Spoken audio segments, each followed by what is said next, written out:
Greater Hyderabad ఎన్నికల్లో voter తీర్పు యొక్క తాత్పర్యాన్ని విశ్లేషిస్తున్నాం. రామయ్య గారు. ఉండగా డాక్టర్ మిత్రా గారు చెప్పారు, నేను దాంతో ఏకీభవించట్లేదు. 60% ఓటర్స్ రాలేదు. ఏ పార్టీకి ఓటేసినా ఏముంది ఘనకార్యం, వాళ్ళు ఏం చేస్తారు, అందుకని వాళ్ళు ఇంట్లోనే ఉండిపోయారని చెబుతుంటే ఒక ప్రమాదకరమైన ఒక పరిస్థితికి మనం మద్దతు పలికినట్లుగా ఉంది. మద్దతు పలికిన ఆయన విశ్లేషించారు, ఇది కారణం అని చెప్తున్నారు. ఇప్పుడు మనం మేధావులం. ఇప్పుడు డాక్టర్ మిత్రా గారు లాంటి వ్యక్తి వాళ్ళు అక్కడ ఉన్నారు, వాళ్ళు చేసిందే రైట్ అన్న అర్థం వచ్చినట్లు మాట్లాడితే కొంపలు అంటుకుంటాయండి. సంఘ విద్రోహ శక్తులు ఎవరు గంటలు అంటుకుంటాయి? మరి ఓటర్లకు నిజమని చెప్పి రేపొద్దున ఇంకా మానేస్తారు మిగతా వాళ్ళు కూడా. ఇప్పుడు ఎందుకంటే over night we cannot change the political scenario. నేను జేపీ గారు ఉన్నప్పుడే చెబుదాం అనుకున్నాను, మీరు నాకు సాయి చేశారు, నాకు అర్థమైంది ఆగాను నేను. ఎందుకంటే ఈ రోజున సంఘ విద్రోహ శక్తుల ఆగడాల కంటే మేధావుల మౌనం చాలా ప్రమాదకరం అండి. ఇప్పుడు 60% ఓటర్స్ రాకుండా ఉంటున్నారంటే నేను దాంతో ఏకీభవించట్లేదు. నేను విజయవాడ పోలీస్ ఆఫీసర్ పనిచేసేటప్పుడు విజయవాడ నగరంలో ఈస్ట్ వెస్ట్ నియోజకవర్గాలు ఉంటే 2 నియోజకవర్గాల నుంచి కూడా హిస్టరీ షీటర్ రౌడీస్ ఎంపికయ్యారు. History sheeter rowdies on record they have been elected as legislators. అందుకని ఓటర్లు స్వచ్ఛమైన వ్యక్తిని ఎన్నుకోవడానికి రోజున సిద్ధంగా ఉన్నారంటాను కూడా మనం పూర్తిగా ఏకీభవించడానికి లేదండి. రాకపోవటానికి 1,00,000 కారణాలు ఉన్నాయి. ఇందాక పెద్ద ఆయన కోదండరెడ్డి గారు చెప్పారు, సెలవులు. ఎలక్షన్ కమిషన్ కూడా ఇది దృష్టిలో పెట్టుకోవాలండి. ఒకసారి క్రికెట్ మ్యాచ్ ఉన్నప్పుడు మనం గ్రేటర్ హైదరాబాద్ ఎలక్షన్ పెడితే ఏమైందండి, ఎవరు రాలేదు ఓటింగ్ కి, 27% వచ్చింది. అందుకని ఎలక్షన్ కమిషన్ కూడా ఈ పరిస్థితులన్నింటినీ కూడా, ఎందుకంటే నేను సార్ ఫారిన్ కంట్రీకి వెళ్ళినప్పుడు చెబుతున్నారు సార్, అక్కడ ఓటు వేయటం అనేది ఒక పవిత్ర లక్ష్యం. డైనింగ్ టేబుల్ దగ్గర ఫ్యామిలీ అంతా డిస్కస్ చేస్తారట 15-20 రోజులు. రామయ్య గారికి వేద్దామా, కోదండరెడ్డి గారికి వేద్దామా, లక్ష్మణ్ గారికి వేద్దామా, వీళ్ళు ముగ్గురు ఎవరు మెరిట్స్ డీమెరిట్స్ అన్ని కూడా ఎవ్రీడే ఆ ఫ్యామిలీ మెంబర్స్ డిస్కస్ చేస్తారట. మన దగ్గర అదేముంది, ఓవర్ నైట్ చేంజ్ అయిపోతున్నాయి. మనం గెలుస్తున్నాము, చట్టసభల్లోకి వెళ్తున్నాము, శాసనాలు చేస్తున్నారు మన వాళ్ళు. అందుకని మనం అటువంటి ప్రమాదకరమైన పరిస్థితులు లేకుండా మీలాంటి మేధావులు ఓటు వేయడానికి రండి, ఉన్న వాళ్ళలోనే బెటర్ ఎన్నుకోండి, లేకపోతే ఇంతకంటే ఇంకా అధ్వానం అయిపోతుందని చెప్పే అవకాశం.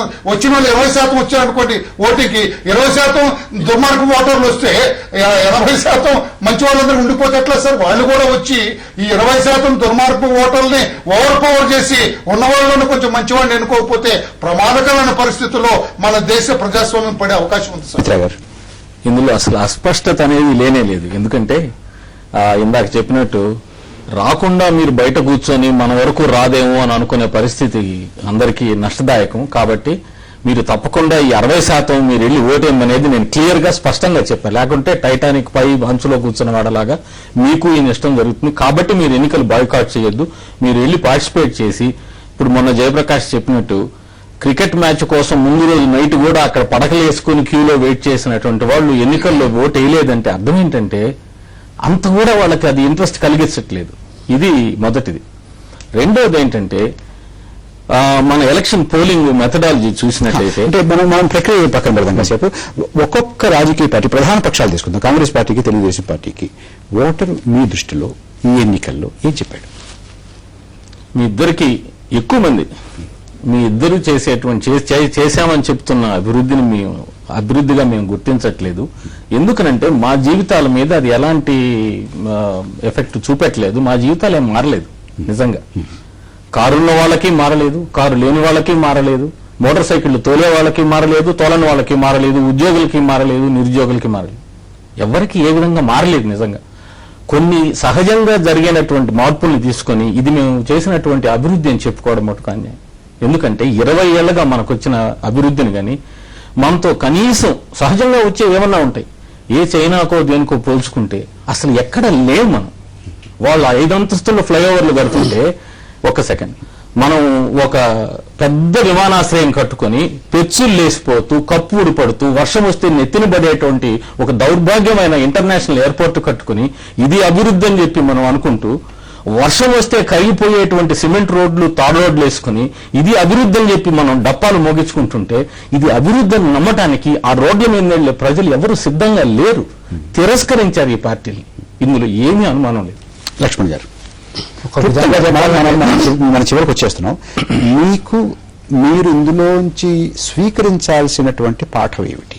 నేను ఒకటే అదే చెప్పదలుచుకునేది ఏంటంటే, రాజకీయ పార్టీలు గెలిచామనిపించుకోవచ్చు, కానీ వాస్తవంగా ఈరోజు ప్రజాస్వామ్యం ఓడిపోయిందనడంలో ఏమాత్రం కూడా సంకోచం లేదండి. గత 2002 ఎన్నికల్లో జూబ్లీహిల్స్ 100 కోట్ల రూపాయలు ఖర్చు పెట్టి అభివృద్ధి చేస్తే పోలింగ్ టర్న్అవుట్ 17% అండి. కాబట్టి ఈ 55% రానటువంటి వాళ్ళు ప్రశ్నించేటువంటి నైతిక హక్కే లేదు వాళ్ళకి.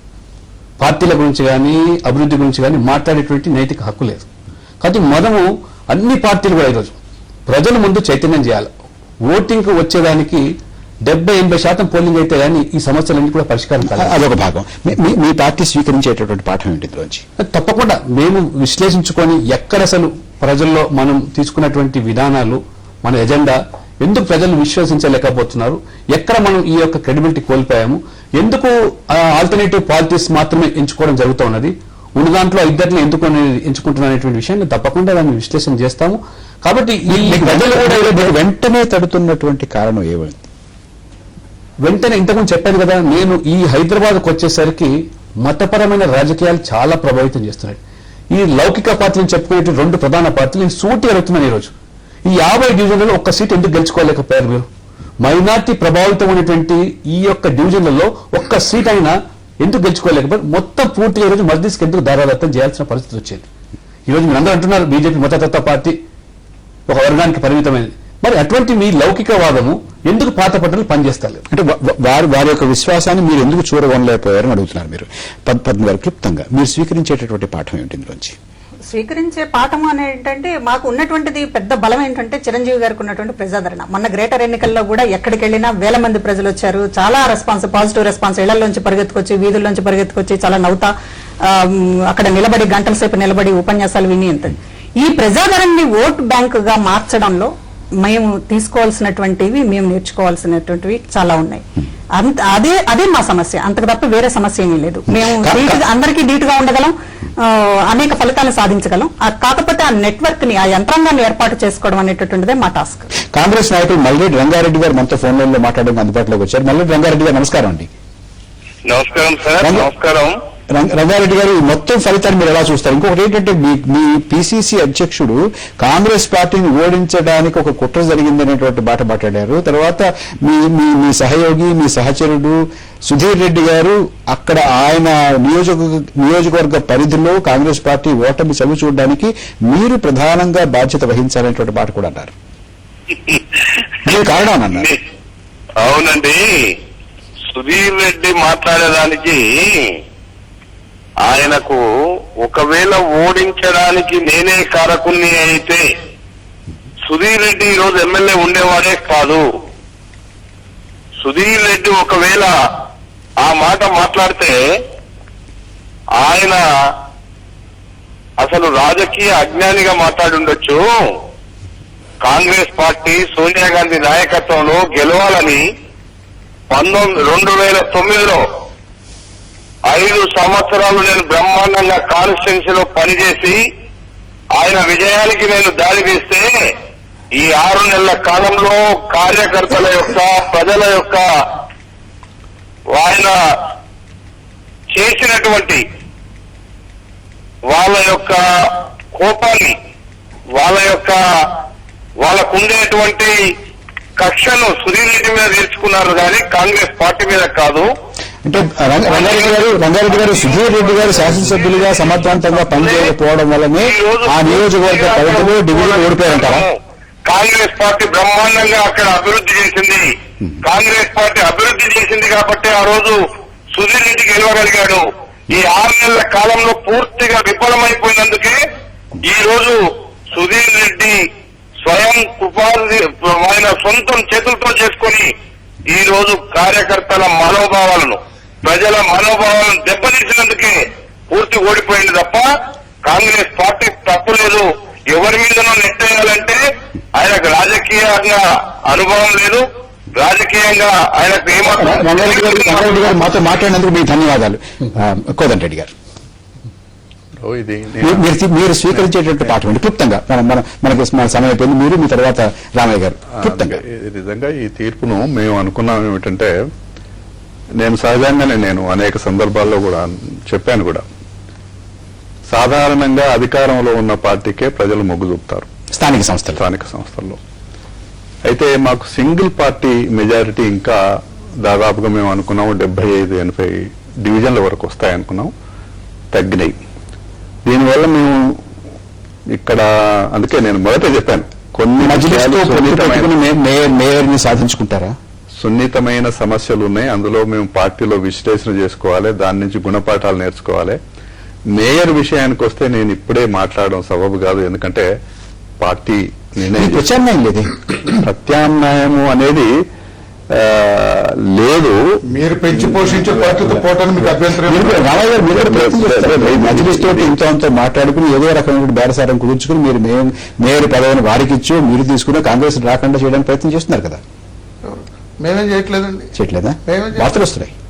కరెక్ట్ కదండి. మా నాయకుడికి మీరు స్వీకరించేటువంటి పాఠం ఏంటి? క్లుప్తంగా 2 వాక్యాలు మాకు సమయం. మేము ఈ రోజున ప్రజా తీర్పును గౌరవిస్తున్నాం. మాకు ఇంకా కొన్ని ఎక్కువ సీట్లు వస్తాయని రాలేదు. మేము ఇంకా ఈ కాంగ్రెస్ ప్రభుత్వం మీద, అవినీతి కార్యక్రమాల మీద మేము తీవ్రమైన పోరాటం చేస్తాం. ఇంకా గ్రేటర్ హైదరాబాద్ కాదు, రాష్ట్ర వ్యాప్తంగా ప్రజల మన్నల్ని, అభిమానాన్ని, వాళ్ళ అభిష్టాన్ని మేము చూరగొనటానికి ఇంకా కృషి చేస్తామని చెప్పి తెలియజేస్తాం. మన చర్చను ముగించుకుందాం. డాక్టర్ మిత్రా గారు, వాసిరెడ్డి పద్మ గారు, డాక్టర్ లక్ష్మణ్ గారు, కోదండ రెడ్డి గారు, వర్ల రామయ్య గారు మా స్టూడియోకి వచ్చి మీ విలువైన సమయాన్ని చర్చలో పాల్గొనడానికి కేటాయించినందుకు మీకు ధన్యవాదాలు. మనతోటి ప్రత్యక్ష ప్రసారం ద్వారా మాట్లాడినటువంటి డాక్టర్ జయప్రకాష్ నారాయణ గారు, మనతో ఫోన్ లైన్ లో మాట్లాడిన శ్రీ మల్రెడ్డి రంగారెడ్డి గారికి కృతజ్ఞతలు. నమస్తే ఆంధ్రప్రదేశ్.